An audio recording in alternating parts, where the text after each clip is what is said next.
Welcome to another episode on how to break into tech. Today with us is Shant, who is ex-Wolt and ex-EY-Parthenon, and obviously someone that has been able to crack the code into how to get into the world top tech companies. So thank you so much for being with us here today, helping us navigate and understand a little bit better how the world of interviews work. So thank you so much again, and welcome to Gogo Techie. It's a pleasure. I'm happy to be here.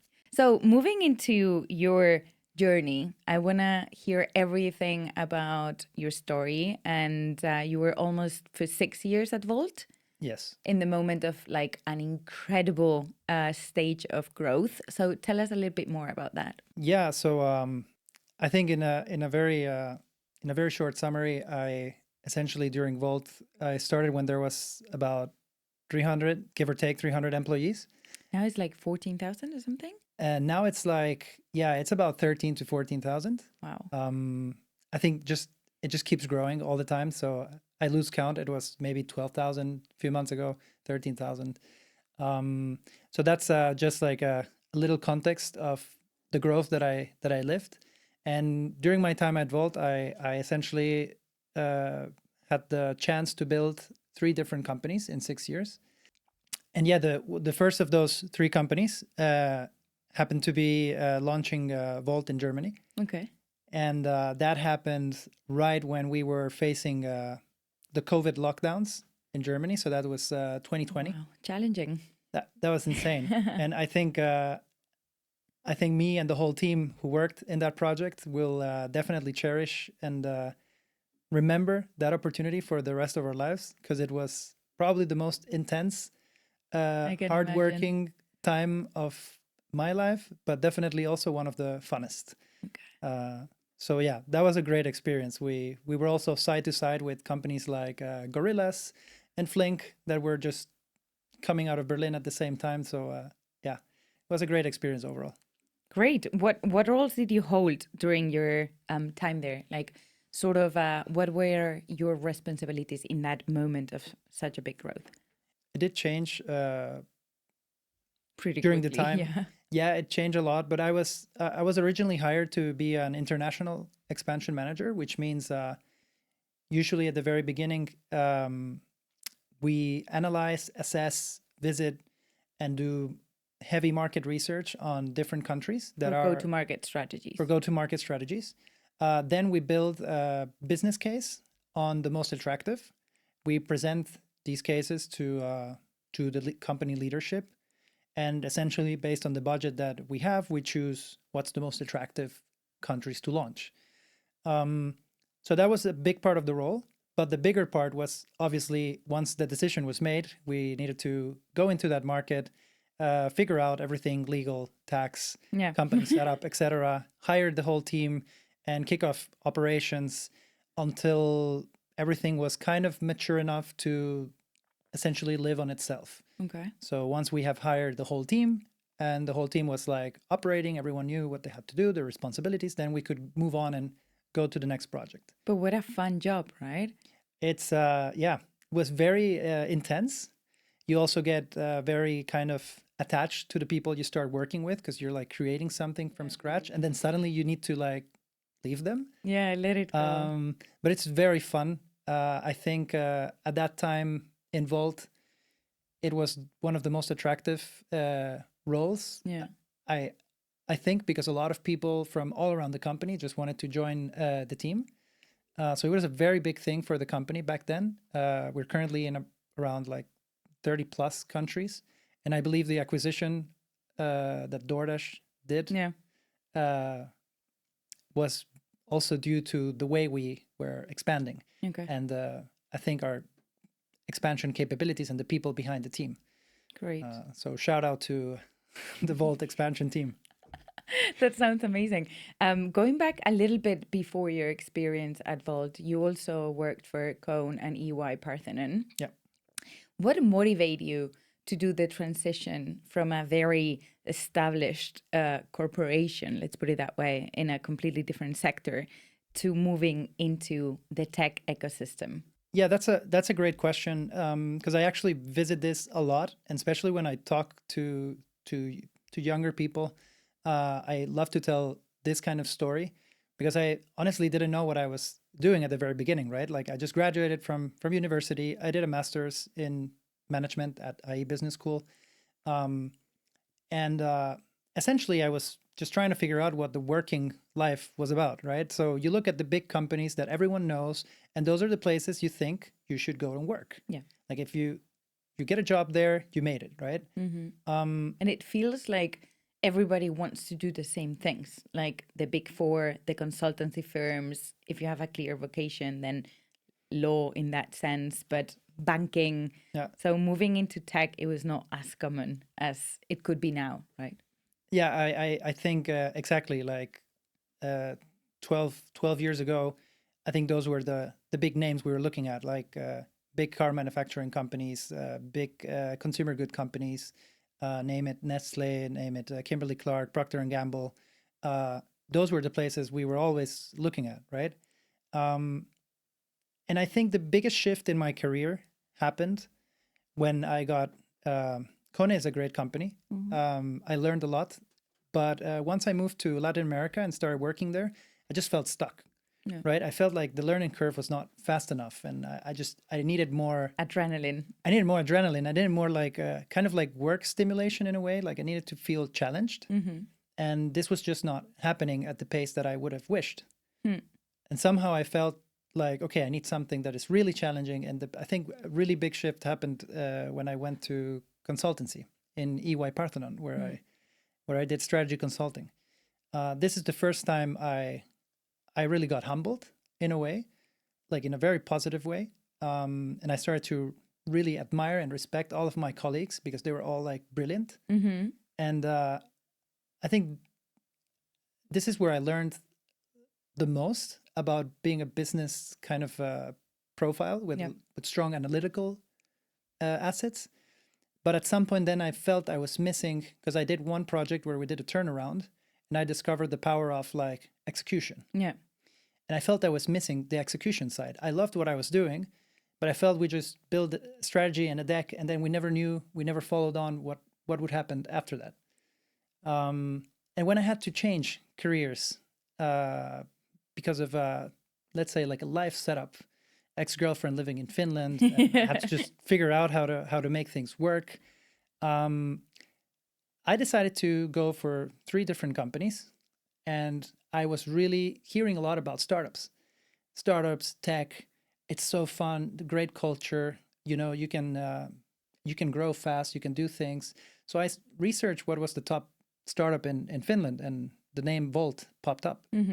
So I applied for 3 different companies. I applied to Kone Strategy first because I thought I had a good chance of getting a job. Then I applied to Rovio. So Rovio is the company. It's the gaming company that designs Angry Birds. It's a very popular game everyone knows. And then I also applied to Wolt, International Expansion Strategy Manager. But it was the only role that really excited me. And I was so happy I kind of took that plane from Lima, Peru to Finland for 24 hours just to do the final interview. Absolutely. And got the job. And it sounds very interesting when we talk to early graduates or young professionals that are actually thinking about what should be my next step, right? A lot of people think, should I go for a big tech? Should I go for a consultancy firm? Should I go for a big company and then move into the tech startup ecosystem? And in your experience, which you explained very well, you got the operational side of how things work. And then you moved into a system where you could actually execute those strategies that you were recommending. If you would have to talk to someone listening to this podcast, considering a similar switch, what should they think about tech? Why should they consider tech as a good option? Could be young professional that is right now doing consultancy, or could be an early graduate that, you know, doesn't really or doesn't think that fits in any like more structured way and just is looking into tech. What would you say? This is a very good question. I usually, for people that are a bit lost and they're not sure what they want, I believe that a job in consultancy does provide a great framework to solve It's a great problems, school. Yeah. to learn. It's just a great school. You have strong mentorship, which I highly recommend to anyone like working anywhere in the world. And you grow really fast.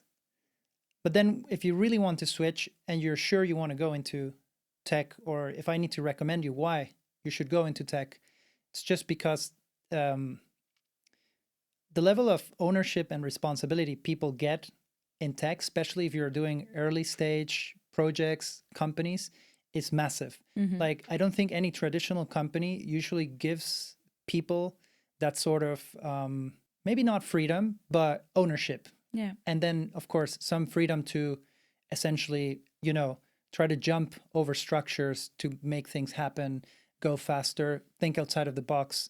And I just think the growth people get working early on a startup is just massive compared to if you just get a role in a department inside of a specific company Yeah, and you which just do the includes same big thing, tech, huh?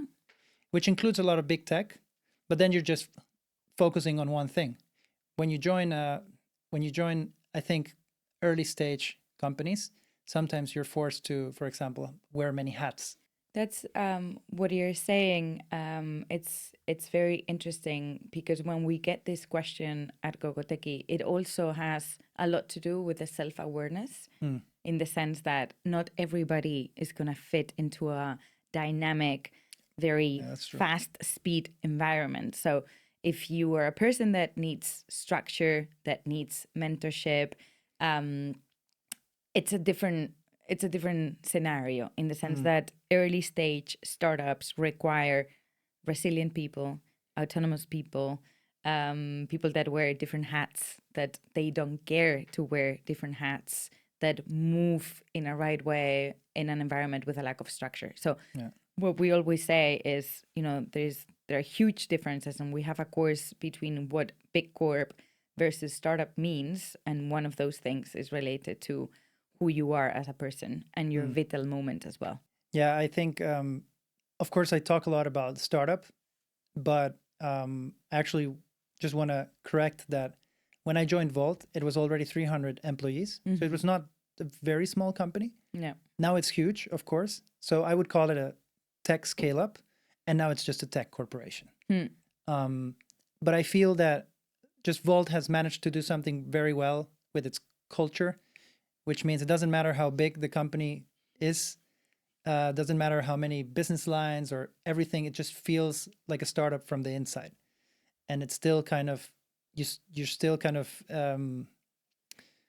in a way expected to go fast. Absolutely. And as fast as you can. Of course, it's not as fast as it used to be.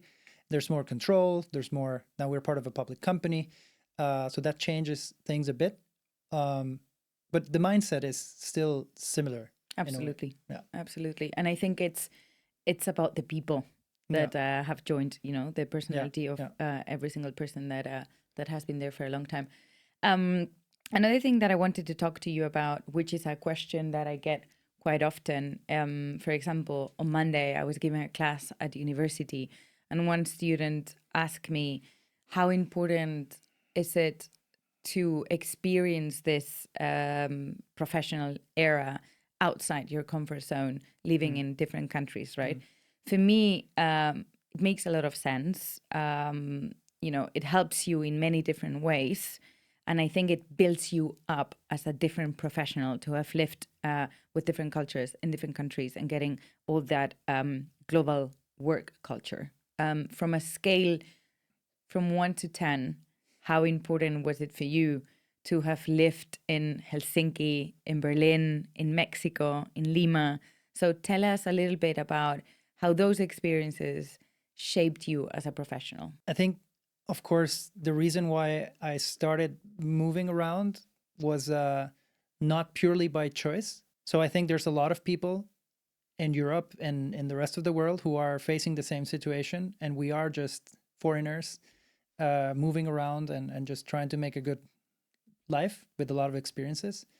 What I do think that these experiences have made for me is just teach me how to adapt, teach me how to connect to people, teach me how to build network in the right places. Like I already know if I go to a new city, for example, I know where to meet tech talent. I know where to meet the right people. You just need to do your research. Almost like every city is a replica in one way or another. Just the places you need to go have different names probably. But thanks to all the traveling I've done with Wolt to essentially try to do market research, I think I really learned how to connect the dots really fast. Yeah. How is this relevant to tech, especially in the world we're living in right now, where either regulation, like AI, everything is just changing extremely fast. And if we're just stuck at doing things the way, I don't know, the job description was telling us to do it, and we're not able to adapt, if we're not self-learners, which I think is one of my favorite skills in people that I want to hire, we just lag behind. Yeah. Right? For me, it's also related to moving to different countries, different cultures, and going through all those processes of having to build a new life everywhere that you go. For me, builds a type of person that is not afraid, like loses fear. And if you translate that into a professional life, it's very positive attitude to have, right? Totally. It's like bring it on, you know, like whatever the next challenge might be, you're actually excited. Yeah. You're looking forward to it. And you know how to plan. Absolutely. Because you've done it so many times. Yeah. Like you know how to adapt to a completely new circumstance. Exactly. And you translate the fear into adrenaline that is going to push you and drive you to do things that you would never imagine. And by losing fear, I don't mean like not feeling it. What I mean by losing fear is even you feel it, you still do things. Yeah. You know? I mean, I think fear is if you're not afraid of something, it's not big enough. Exactly. Right? Exactly. You're not challenging yourself enough. Yeah. If you're not afraid. I'm not talking about being unconscious. I'm talking about feeling it and embrace it and still do it. Yeah, but don't panic and stay behind. Exactly, thing, right? exactly. No, I agree. 100%. Good. So before we move into the hiring process, this is a little bit of a debate that I like to have with many different people. And, you know, Gogoteki, the main reason why Gogoteki exists is because we do believe that universities do not prepare you enough for what you're going to experience in a hiring process, especially in the tech ecosystem, right? So there is a huge gap between how they prepare you versus how tech companies are expecting the candidate to be, right? And we're trying to make that gap a little bit smaller. Do you agree with that statement? What was your experience at university? Yeah, 1,000%. Like I faced this many times, and I think I've seen a lot of candidates going through the same road, right? It doesn't matter what university you come from. In a lot of these jobs, the name of or the title or whatever you did in your educational background, most of the times doesn't mean much, like other than your presence. It gives you probably a nice filter through the applications, but then during an interview, it's not that relevant. And I do think that I mean, I did a business education at IE. I studied engineering in Venezuela. I didn't do well in my first, for example, consultancy applications when I was younger. But nobody taught me how to do it. Like nobody prepared me for that. Same with tech, right? Like nobody really shows you what's the right mindset you need to have. How much should you prepare? Do you need to go beyond the obvious? Yeah. How That's much? a very good point. Like how much do you need to actually prepare to be able to shine? How many people are applying to Google? How many people apply to the same job at TikTok? Yeah, actually, this exists because I don't remember a harder moment in my professional career than applying to Google. Meaning that once I got the first interview, I started panicking Like I didn't have any information. I didn't know what to expect. Like I'm a hardworking person. I was, you know, I was fine with dedicating hours and hours, but What to? what to, like, where is my focus? Like, where do I start? So I started asking favors, but I realized that it was not about lack of talent. It was about lack of guidance. Yeah. And that's what really drove me crazy. No, I think I think it's almost essential if you're a young professional in your career and you wanna stand out in a process. I think it's essential that you have good people that can guide you. At least this is today. I don't know if universities will include some kind of program to make people stand out, but I mean, there's a reason. I think there's also a reason why not everyone can stand out the same way. Just depends who puts the time better in where it matters the most. Who uses their resources in a better Yeah, way. Because, for example, someone that is studying nonstop for tech hiring process, but doesn't really understand where the focus is, versus someone that is not dedicating that much time, but has been dedicated the energy into build a network Yeah. and go for coffees and ask the right questions, it's going to have a higher chance to actually enter that that atmosphere, right? So it's not about, there are different talents and there are different resources that you can use, but someone has to guide you on where you should be going. Yeah, that totally. And it's always great. It's always great to have people guide you, and then people who can also borrow, like you can borrow network from these people, right? Absolutely. Like, hey, I would love to get a job at Google. Referrals. Actually, I have a friend. You can just go grab coffee, and maybe you get some inspiration of what kind of team they're trying to build, what kind of team member like you could be. Can you add value to that team or not? Absolutely. And then you can actually start thinking if that's something for you, if it's not for you, if you need to somehow shape your application process. Do you need to learn one or two things before you apply?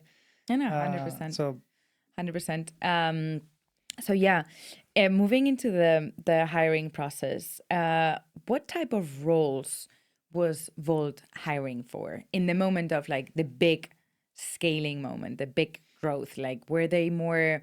I guess there was a little bit of everything, but were they more technical, more business related, international expansion, go to market strategy? Because a question that I get very often is, I'm a non-technical person. Can I still access the tech ecosystem? And that's something that, there is a myth around there that just technical people can access the tech world, and I'm trying to help people understand that there is a huge amount, like immense amount of business related roles there. let me first address the latter part of your question. There are a lot of tech companies, especially early stage companies, that are very heavy tech driven.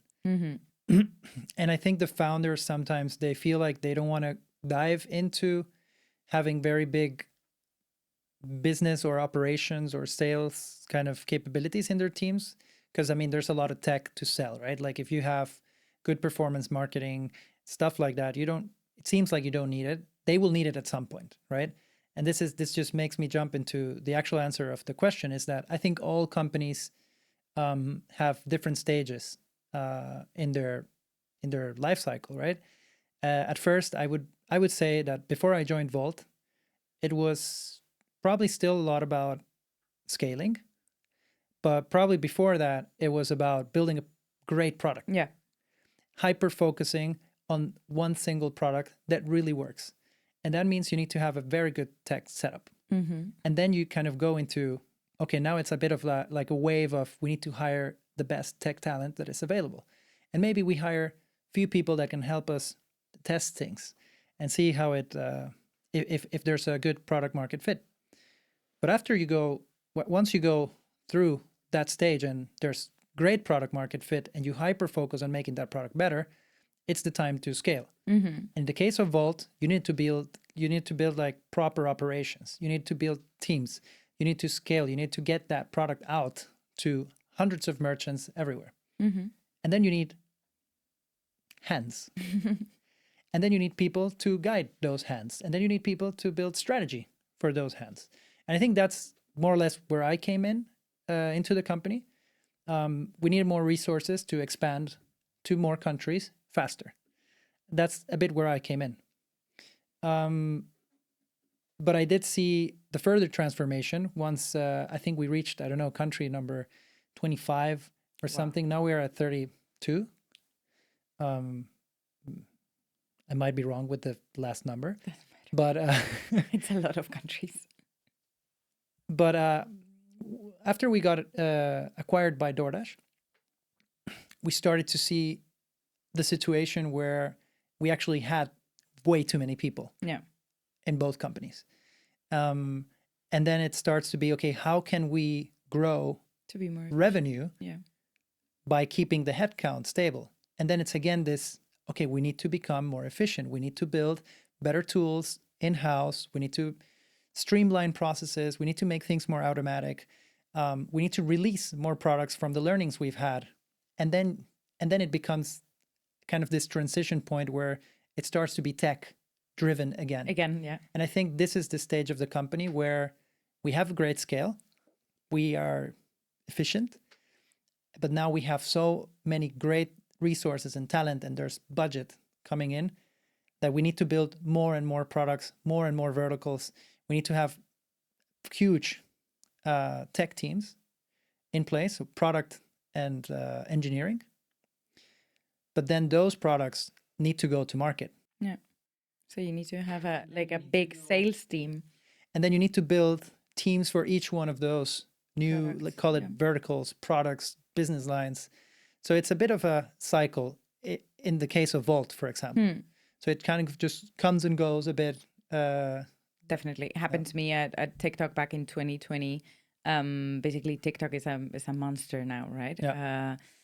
But back in 2020, like, it wasn't as big as it's now. Like, Spain was a new market. And then you could feel that we hired massively for the first year. And then we needed to become more efficient. And then it was just, there were people reporting to the product lines back in China.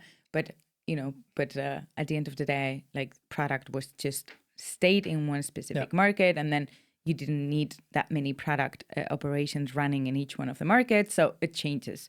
Regarding the stage that you went into Wolt, regarding the hiring process, how did you live that hiring process at Wolt? Yeah. So I was still at EY-Parthenon. I was in a project based out of Peru. And I think I was going through the process. So was preparing for my interviews. It started off with just a simple application with a cover letter. Then I got a reach out from the hiring manager back in the day. So Tony, if you're listening.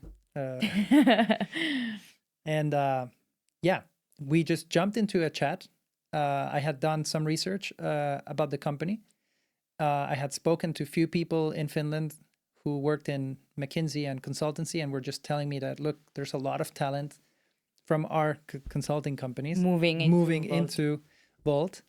So I just started talking with the hiring manager at the time, and he was sitting in Baku, working on the expansion there, and it was just a great conversation. I got super hooked. It was this young guy leading a expansion organization, and coming from a corporate setup, I was just like, wow. Yeah, like, how cool. This is very fresh, cool, young. Like, this person is making all the calls. Like, what is this about? And then I went to the next interviews, and everyone I talked to was very young, very energetic. And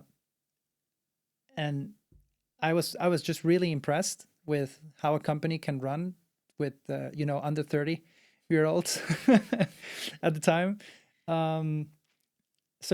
Eventually I got to the stage where they asked me to do an assignment. Okay. And I literally had to prepare an expansion strategy presentation for a new market, which they were actually considering. It's very smart, because I have heard, like, in the tech ecosystem, basically, a lot of companies that I talk to that very kindly share with me their hiring processes, they all have a business case related to the role that you're applying to. Yeah. Basically, it's like like a whole recipe of like good strategies. So it's a very smart strategy from the hiring team as well.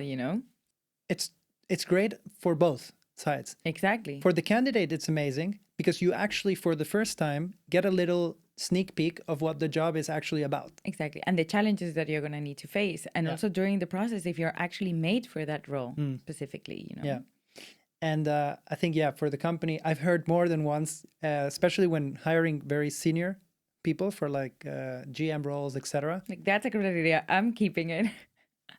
Yes, but also a lot of people who actually say, I mean, I should get compensated to build this kind of consultation for you. But that's true, huh? I agree. I mean, you spent, like, in some cases, I don't know about Wolt, but in some cases, you spent like from 10 to 15 days working on a massive business case with a lot of data, like real data. You have talked to people, you have done your research, you have done your numbers. I mean, I'm not sure about compensation, but at least like sign an NDA. I could be selling this consulting case to other scaling up startups. Yeah, I agree. I think the senior the role is, the more demanding the assignments are, and I do think that's sometimes can be a lot, but I just think it's a great filter. For me, it's, I agree. it's essential. Super good filter. I don't consider a hiring process without a role-related business case. Yeah. How was yours? Was it difficult? Did you have to pitch it in front of the founders? How was it? So I was in a very complex project in Peru. So I had to juggle working as a consultant and build the case in parallel.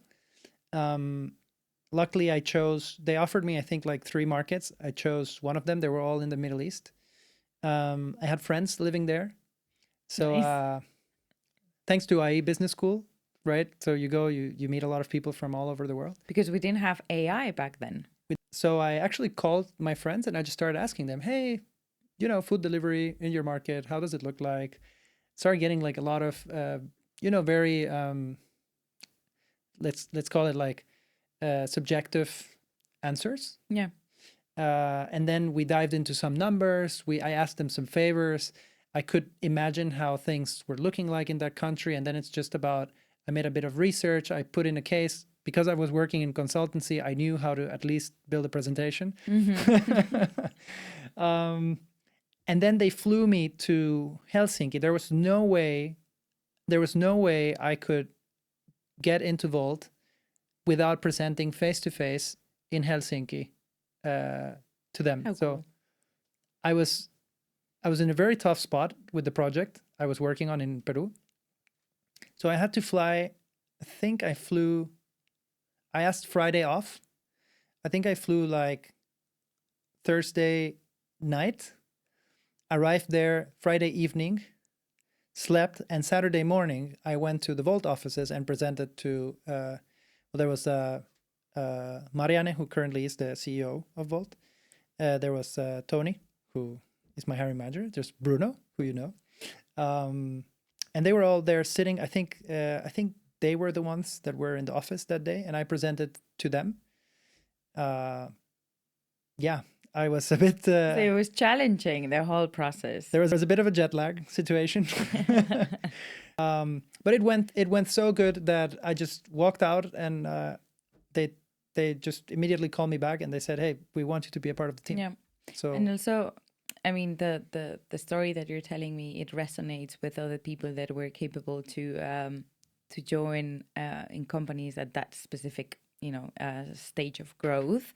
One of the things that is in common is that all of you had to do something to show how committed you were towards the company. Yeah. And that's a way, for them to be sure that if they're going to need you on a Saturday morning, you're going to be there, that you're going to be capable to fly from Latin America to Helsinki to stand up in front of the founders and, show them, regardless of the quality of your business case, that's showing a lot of attitude from the very first moment.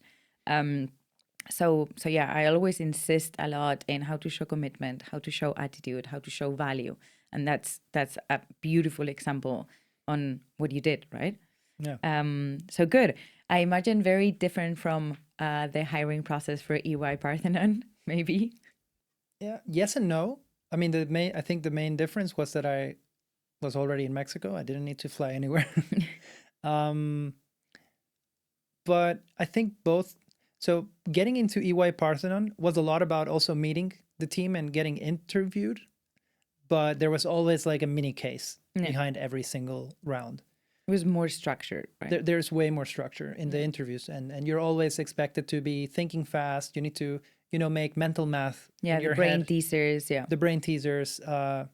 It's not like you can get a calculator and calculate some percentage or something. You need to be really quick at thinking, because they're actually testing you on those things. Which makes me think that, I don't know, what do you think, right? But Google has also, like, the tech companies sometimes do have the GCA consultative part, like the general cognitive ability, the logical questions, right? Inside the consultative, they have like brain teasers on estimation, go, no go. And there is a quick mental math required. Nice. But in my opinion, some of the hiring processes are way more impactful if you do a business case related to the role that you will have to be doing, rather than wanting someone that is just quick doing mental math. Yeah. In the sense that can obviously help you, but it's not telling you anything special about the person that you're trying to hire. Yeah. 100%. 100%. I think just the big difference is that in consultancy, you need to be able to structure, think, be quick, and execute within a framework. Because there's all the people above you are doing a lot of the thinking, right? They're guiding the critical thinking, yeah. Yeah, they're guiding the strategy, and they will teach you how to get there. So you're like it's a bit of a safe spot. If you're a hard worker and you have all the prerequisites, I think you will make it. Whereas in tech, you need to really own your prove critical that thinking. you are going to be thinking about how to solve difficult problems all the time and how to execute. It's not about just thinking about the solution, but how you actually solve it in practice. Yeah, 100%. I agree. Talking about a little bit more about the hiring and tips for candidates, what do you think are the common mistakes, apart from the obvious of lack of preparation? What do you think are the most common mistakes in a hiring process that a candidate can make? So, like in general, I think the most common mistakes, what I've seen at least candidates do, is first I think you mentioned it, but you have to repeat it. When you're overly confident about a process because you've been through, you were top grades at university or blah blah blah, and you think I mean I was the best in class, I'm probably going to get picked. That's not true. You need to prepare, right? Also, I'm going to lean on that point, and this is also what makes successful candidates great. Okay, maybe I'm going to leave that for the successful side. I also find maybe it's a market specific thing, but there's a lot of people who often lie or exaggerate in their interviews. And if you're really good at it, maybe we don't know about it in the interview, but we will figure out in the first 6 months of your work. And not only that, I think it's very easy for hiring managers to smell the bluff. Yes. So I always tell my students, like, be careful on that. I agree that everything is about storytelling, but there is a huge difference between storytelling and lying. Yeah. So yeah, be careful on bluffing.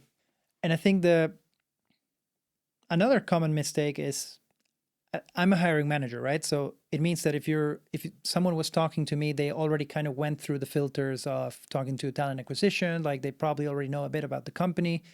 So I think a mistake that I don't like is to see like uncommitted people, the people that are not committed to the process yet at that stage. So generally, I think if you're just like checking it out, what it's like, let me just linger in this process, like it's just not going to go well for you, and it's just a waste of time for the other side. That's the name of the game, of course. You need to interview a lot of candidates. But I feel like this is a mistake. Like if you really want to get a job, if you want an offer on your table, even if it's to compare it with whatever else you're getting somewhere else, like you need to be committed. Like you need to be committed to the process. And I think this is just the third. Like, And people think that being committed is just showing up. And being committed is literally knowing and showing respect to the process by being prepared, know everything about the company, research your interviewer. It's not about showing up on time and smiling. It's really wanting it, and we can feel that. It's also a matter of like energy. We can feel that commitment. We can feel that passion. And there are plenty of mistakes that people do, right? Like applying to 12 different roles, targeting 50 different people at the same company and, sending them messages on LinkedIn. So there are a few mistakes that are clear for us as hiring managers that person is not committed enough. Yeah. And I think that's a great bridge to what's a great mindset and preparation for great candidates. So, for example, going on that specific point, once you really know you want to join a company or a specific role inside of a company, I've seen many times where people who are as prepared as they think they could have been, they reach an interview and just maybe as teasers or as just to see where their critical thinking goes, you ask them some industry specific questions, right? You ask them, how would they solve XYZ problem? And of course, they don't have any context because they have never worked in such a company before. And I always loved few examples that I've seen that are great, where I've seen people like, okay, look, I don't know nothing about tech. I don't know nothing about Wolt, but I know Wolt is an app, right, where you can order stuff from. And essentially, there's a restaurant or commerce that is preparing the stuff that is delivered by the courier, right? So this person just literally opened the app, started ordering a lot of stuff, tested the different features in the app, prepared some kind of like mental process about the app.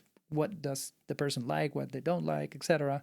And then they went to restaurants that they loved, where they maybe knew someone working in the restaurant, and they were like, hey, how does Wolt work in this restaurant? Like, we have an iPad.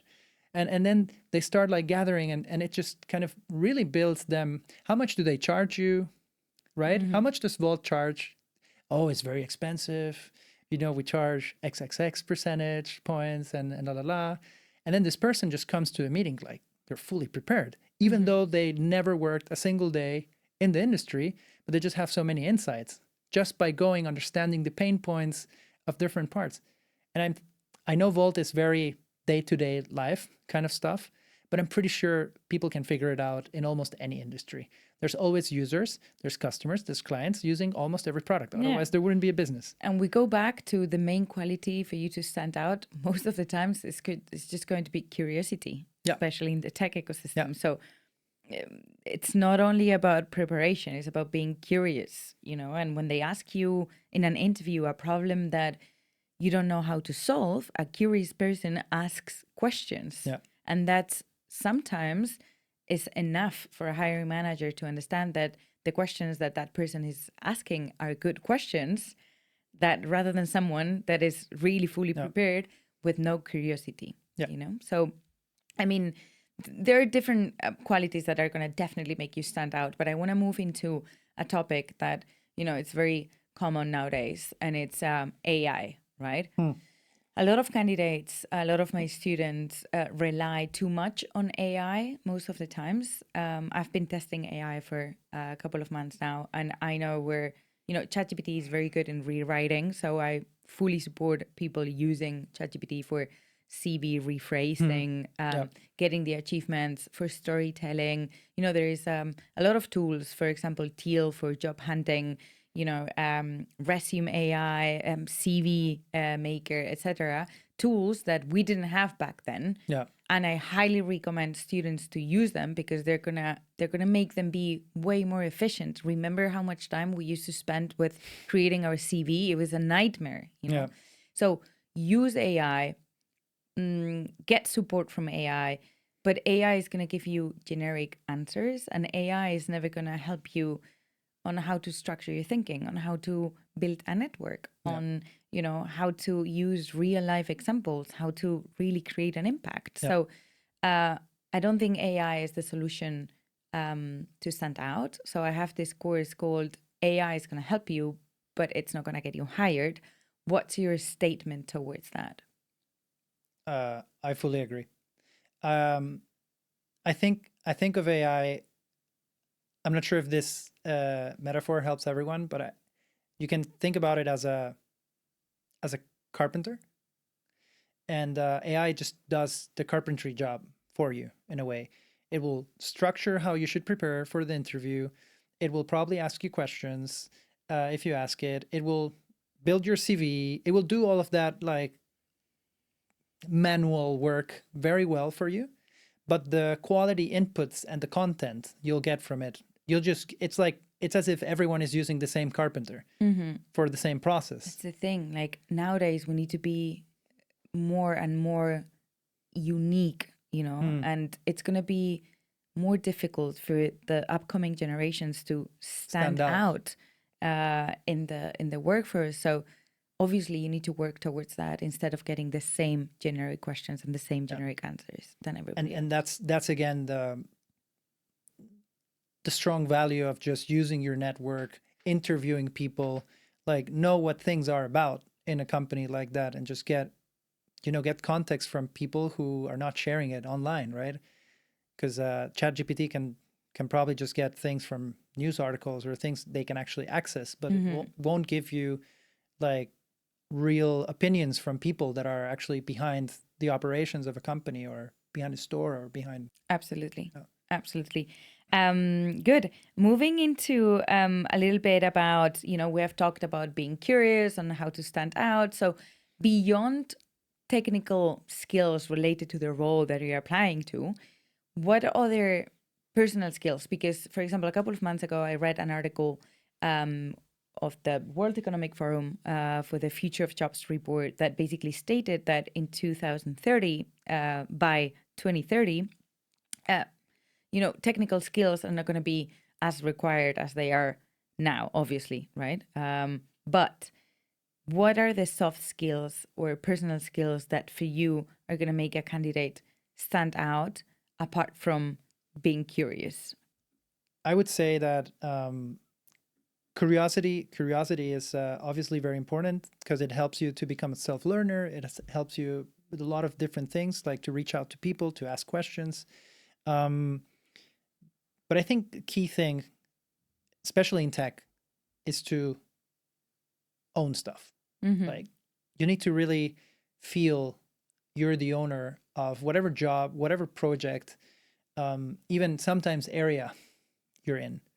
And that sometimes means, you know, going beyond what the role or the scope of the role is, and maybe put a different hat on, maybe support a colleague. But you need to make sure that projects that are handed over to you or to your team are successful. And you cannot just be like in many other places, maybe the person who, okay, I did my part, boom, send over.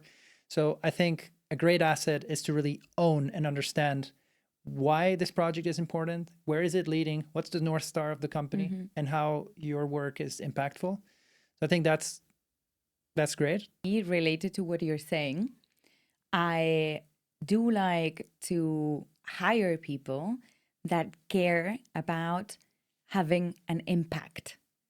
And for me, that's essential. There are people that work for money, and that's absolutely great. I'm not even judging.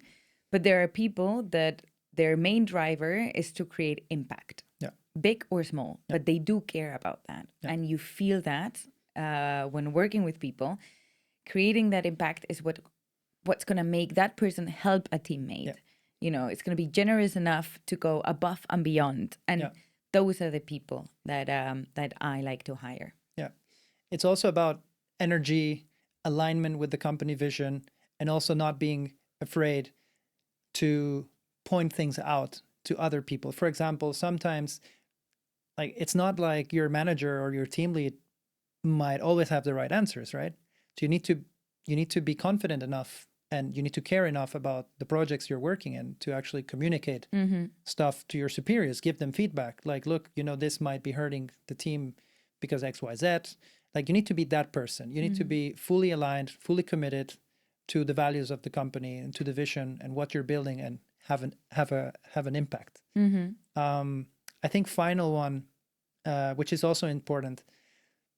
I think tech companies, even the big ones, they have structure, but within the structure, the different areas might be quite unstructured. So you need to be able to thrive without that kind of structure. So you need to be able to solve the complex problems, figure out, how do I put structure around the chaos? And then you need to be analytical as well. So you need to make sure you understand how to use numbers in your favor to convey a point. And lastly, of course, just improve every single day. The more senior you get, improve on how you communicate, written and oral. Like, you will learn over time that not all forms of communication are great in different instances of your career, but great communicators, trust me when I say this, the best communicators really make it up the ladder. Yeah, I agree. And I haven't heard that in the previous podcast. So thank you for that comment, because I absolutely agree. Yeah. A great communicator is gonna make it through. Good. What advice would you give to someone 24 years old right now that is trying to get into tech? One piece of advice. If I could give anyone, like, just jumping out of university, 24 years old, a piece of advice: find a niche in tech that you love, and then try to find a company that is in a very early stage, because you're young, you have the energy, you can make mistakes. And if you're really committed to it, you're going to learn a lot, you're going to grow a lot. And maybe the salary won't be the best at that time. But if it goes well... it goes well, I do think that there's like a future potential of actually having a great vesting or great equity on that company. And I couldn't agree more with the sentence that we hear quite often, which is like, there isn't a benefit without a risk. Yeah. And what take risks better moment to take a risk than being 24-year old, no responsibilities, in the sense that, I wouldn't focus on salary at that stage. Yeah. I would focus on growth and being surrounded by the best people that are going to make me grow in a massive way. Good. And that's the same advice I would actually give myself. Yeah, exactly. That many years ago. Because I did the mistake of going for safety, the salary, and I could have totally done without it. No, absolutely agree. Like, I finished my double degree and I went to New York to become an actress, to try to become an actress. So that was risky, but it allowed me to do things that otherwise I wouldn't have done them, and actually realize that maybe it was not my professional path. So for a long time, I felt the acting risk as a mistake, because obviously I didn't become an actress. But within time, with the years, I realized that everything that I learned, like moving to New York, taking that risk, built me as a person that I am today. And I had no responsibilities whatsoever. So it was good. Like, I would recommend everyone to be brave in that sense. I love it. Okay, you responded to the last question of the podcast, so I'm gonna give you another one as a last question, and then we can close it. We talk a lot about, what are the four main points that make a career successful. Before Vicky Entrala, the global talent of Cabify, we had talent, we had hard work, and we had luck. And after talking to Vicky, a new one, very obvious one actually, came within the conversation. That was network. Okay. Within those four things, those four factors, how would you rank them in terms of importance?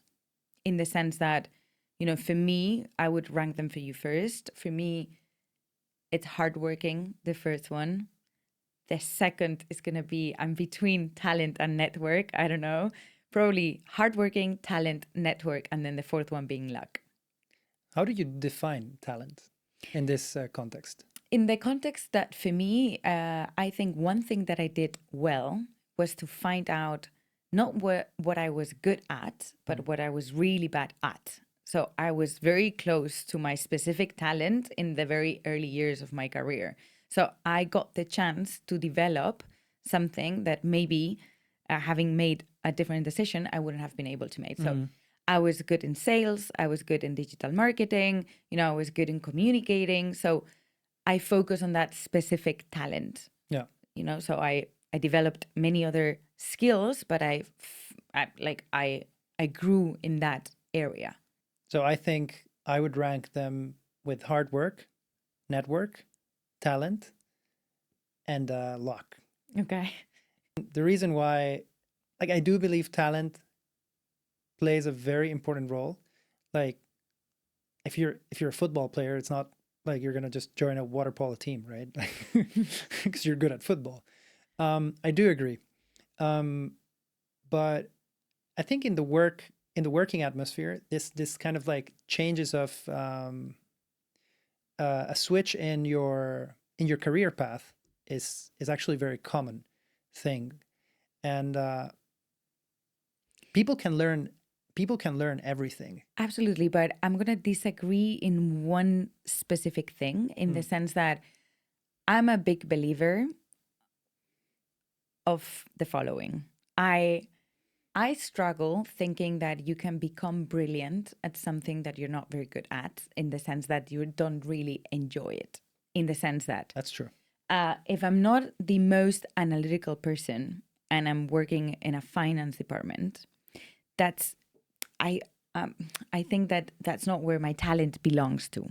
So it's going to be very difficult for me to grow. Yeah. Whether if I'm a very creative person, I develop my talent in an area that allows me to grow. You know what I mean? It makes a lot of sense. So, and it's very difficult to become brilliant at something that you don't like doing and you're not very good at. Totally makes sense. Okay. So, yeah, I agree, and I think that's even better context to the answer. If you're very early stage, or you're young and you're trying to get into tech, probably finding a role that it's aligned to your talent will help you get that job faster. Yeah. Grow faster within grow faster. However, I mean, within the talents that you currently have today, you could definitely develop new stuff. 100%. And you don't have to be aware of your talents. It's not something mandatory. And definitely hardworking is like number one. And whether you know or you don't know where your talent is, it doesn't matter. Yeah. But I mean, you could be great at numbers, right? You could be an engineer, great at numbers, and take a creative job. Absolutely. It could be, if that's what you want, and you can nail the creative 100%, or become a great leader and a great communicator. So it doesn't. I always tell my students that, it's for normal people. It has taken us a lot of years to actually realize what we're really good at. So don't be afraid. Don't rush. Exactly. You can make mistakes. You don't have to know from the very beginning, unless it's a very clear vocation, right? Like medicine or architecture. But yeah, you will figure it out. The only thing that is going to save you is the hard working. 100%. Okay. Yeah, I agree. Thank you so much.